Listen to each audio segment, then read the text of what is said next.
अरे दोस्तों, मुस्कान मुस्कान episode number 248 star Bharat के मोस्ट पॉपुलर शो एपिसोड में आपको दिखाया जाएगा। जो मुस्कान होती है उनको ब्लेम किया जाता है कि उन्होंने ही अपनी बुआ को जहर दिया है, लेकिन अचानक से अस्पताल में जो मुस्कान होती है वो पहुंच जाती है और जाके पूछने लगती है कि बुआ आपकी तबीयत अब कैसी है।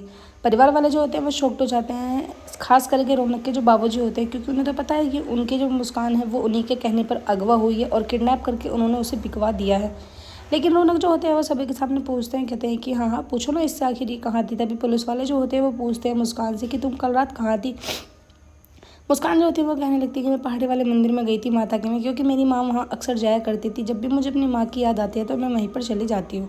उधर तभी डॉक्टर लोग जो होते हैं वो वहाँ आ जाते हैं, कहते हैं कि अब आपको डिस्चार्ज किया जाता है, अब अपने घर जा सकते हो। उधर रौनक के बाबूजी जो होते हैं वो पहाड़ों पे चले जाते हैं, जहाँ पर वो आराम से बैठ के किसी से बात कर रहे होते हैं कि तभी रौनक उनके पास पहुँच जाते हैं और जाके उनके साइड में कार लगा लेते हैं। उनके बाबूजी जो होते हैं वो कहते हैं कि हाँ हाँ मार देना मुझे। वो कहते हैं कि मार तो देता, लेकिन मुझसे अपनी भोली माँ का चेहरा नहीं देखा जाएगा। तभी वो सारी बातों को रिवील करते हैं कि कैसे उन्होंने अपने दोनों जीजा को और भाई का पीछा किया कि वो इतनी अच्छी खासी पार्टी कैसे कर रहे हैं, क्योंकि इनके पास तो पैसे नहीं होते हैं, और वहाँ पर जाकर उन पर दबाव बनाया। फिर उसके बाद एक एक करके दोनों ने ही सच्चाई जो है वो उगल दी। कहा कि हमें एक बहुत भारी नुकसान हो गया था, जिसका कर्जा पटाने के लिए हमें 30 लाख रुपए का मुस्कान को किडनैप करके देने का ऑर्डर मिला था। और वो पूछते हैं कि आखिर अब मुस्कान कहाँ गई है।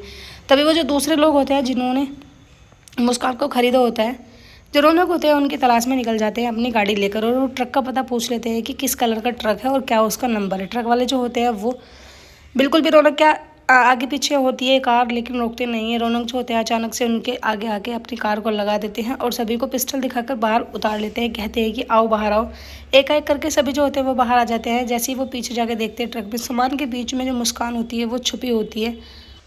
मुस्कान रौनक को देखकर एकदम से खुश हो जाती है और आके हक कर लेती है। कहती है कि मुझे यकीन था कि तुम मुझे कहीं ना कहीं से ज़रूर ढूंढ के निकालोगे। जैसे ही मुस्कान को लेकर रौनक जा रहे होते हैं कि तभी एक लड़का आ जाता है। उसके फेस पर मास्क लगा हुआ होता है और वो मुस्कान को उससे छीन कर अपनी गाड़ी में बैठा लेता है। आके बहुत ज़ोर से कार को हिट करता है, जिसके कारण जो रौनक होते हैं वो झाड़ी के पीछे गिर जाते हैं। रौनक जैसे तैसे करके फिर से उनका पीछा करने लगते हैं, लेकिन मुस्कान उनका कोई भी साथ नहीं दे पाते, क्योंकि मुस्कान के ऊपर जो उस लड़की ने फिर से पिस्टल लगा रखी होती है। जैसे तैसे करके रौनक फिर से उस आदमी से मुस्कान को छुड़ा लेते हैं, लेकिन इनकी किस्मत इतनी ख़राब होती है कि रौनक को और मुस्कान को फिर से एक झटका लग जाता है। रौनक एक साइड में जाकर गिर जाता है, मुस्कान एक साइड में। जैसे रौनक वहाँ से उठ के आ रहे होते हैं कि तभी एक ट्रक आता है, वही ट्रक जिसमें पहले मुस्कान थी। वो ट्रक वाले फिर से मुस्कान को उठा के लेके चले जाते हैं। रौनक फिर से उनका पीछा करते हैं। एपिसोड की एंडिंग तो ऐसी होगी, आने वाले एपिसोड्स में आपको दिखाया जाएगा। रौनक और मुस्कान फिर से एक होते हैं। मुस्कान वचन देती है, कहती है कि आज से मैं